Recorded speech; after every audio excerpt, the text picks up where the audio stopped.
Stomberg. I do a lot at FFG, a lot of different stuff. I handle a lot of copyright stuff, press relations, searching out new licenses for us. Basically, whatever my three bosses ask me to do is what I do. Okay. The vast majority of FFG games are highly thematic, meaning that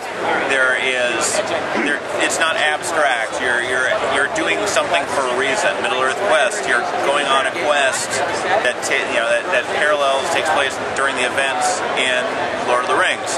Battlestar Galactica, it's a semi-cooperative game with a trader element, but really what it is, it's about Battlestar Galactica. The game was designed about Battlestar Galactica. It wasn't. Generally, when we have a game, we come up with an idea based on what it is based on. If it's someone else's IP, we go and say, how can we make a Battlestar Galactica game? Not how can we take this game that we have and put kind of paste Battlestar Galactica on it. We don't generally do that. There are certain games that certain developers give to us, designers give to us, and say, here's a kind of abstract game, and we'll put something on it. Drakon, for instance, was originally a game about computer programming, making recursive loops, making programs. We turned into a kind of magical fantasy dungeon game. We like to say we have high production values. The games work very well in the worlds that they're in. You can feel it kind of lost in a game. It can have a Battlestar Galactica, going back to that again, it feels very often like you're playing a role-playing game, because you get into the characters, you get into playing Starbuck, you get into playing Colonel Ty, and you're like, fracking toasters, you have to, when you get into it and you're having fun while you're playing the game, that's the best thing. Arkham is just one of the coolest games we have. You're back in the 20s. You're just a random person, be you a reporter, be you a politician, a scientist, a dilettante, a kid, and you are fighting against the ultimate evil that is rising up and going to take over the world in your sleepy little town of Arkham, where weird things happen all the time. And it just, you feel like, it's talking in Donna 20's lingo, say, and it's so much fun to just get into that with a bunch of like-minded people and just have a ball playing it. Well, Middle-earth Quest is huge. It's our brand new, just gigantic, thick game. Corey Kniska, Christian Peterson, Tim Uran created it. What it is the stuff that takes place after Bilbo leaves the Shire, but before Frodo leaves the Shire. So there's all this stuff that's leading up to Sauron attempting his takeover. You're playing various Middle-earth style characters that meet up with famous characters from the books, and another player is Sauron, and he is trying to take over Middle-earth. So what we have here is Descent Sea of Blood. It's the new campaign expansion for Descent, so it's like the Road to Legend campaign expansion that came out last year. It's a full campaign rather than the normal Descent where you're in the dungeon just fighting the bad guys. This one you have a full campaign where you get a ship. You can upgrade that ship, you can upgrade your character, and go on these horribly ridiculous adventures. So is it like a multi-level type of thing where you start off on the big map and then you go to them on the boat? This is the this is the sea map. We have two sides to this. One is like open waters. One has this island, this archipelago. Down here, this is your ship. This is the ship that your figures are going to be on. Okay. So you can have some Errol Flynn action only with more beastmen. Then what's that down at the bottom? Down at the bottom, that's the world map of the area. So you're going between these different ports and having different adventures. Okay.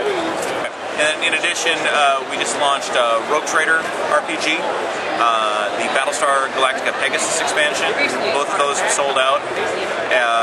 The Warhammer Invasion card game, Penny Arcade, Chaos Marauders, Chaos in the Old World, a bunch of stuff. It's a big year for FFG. I mean, there's certainly games that have a heavy math most of the games require a bit of math to go on. Ingenious is an abstract tile placement game. You're trying to basically you're learning to play multi-directionally. You're not focusing on one way of winning. You're trying to be balanced. You're trying to succeed in multiple ways at once.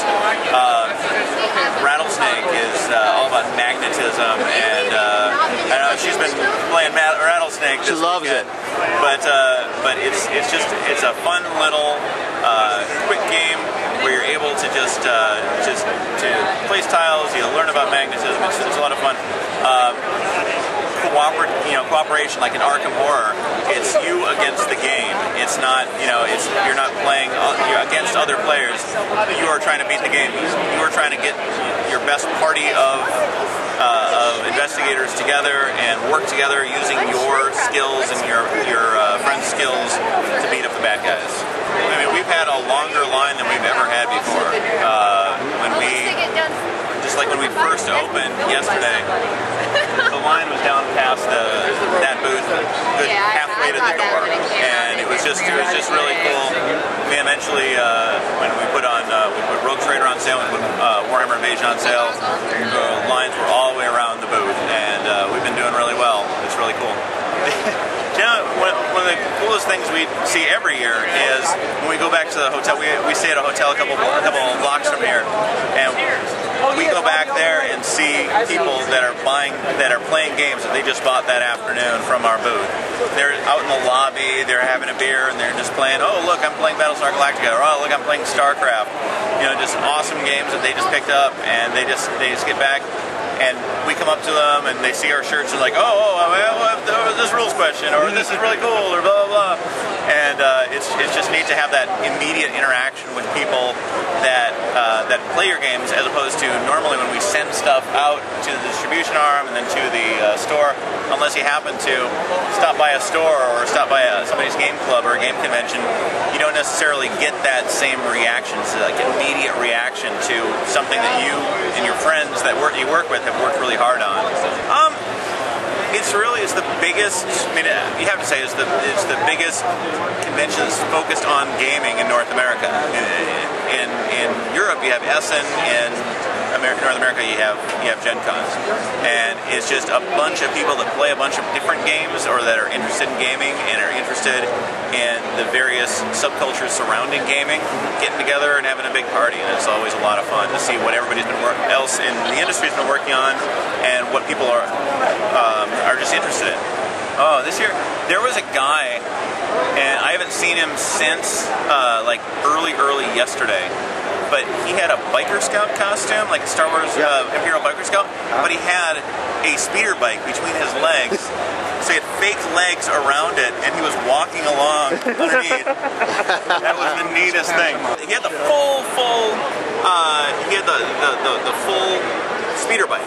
Like, it was 8.5, 9 feet long. Like those people at Halloween that have the ostrich and they're the legs? Exactly. One of those kind of things. It was crazy. It was ridiculous. The weirdest and coolest bribe I have ever received here is a returning service member from Iraq came back and gave me Saddam Hussein money.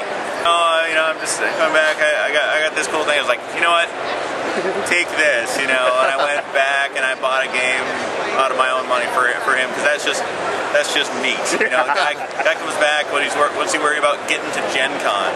He's like, they were shipping me back home, and I wasn't sure if I could make it to GenCon, and he came with the Saddam Hussein money on it. It was just awesome.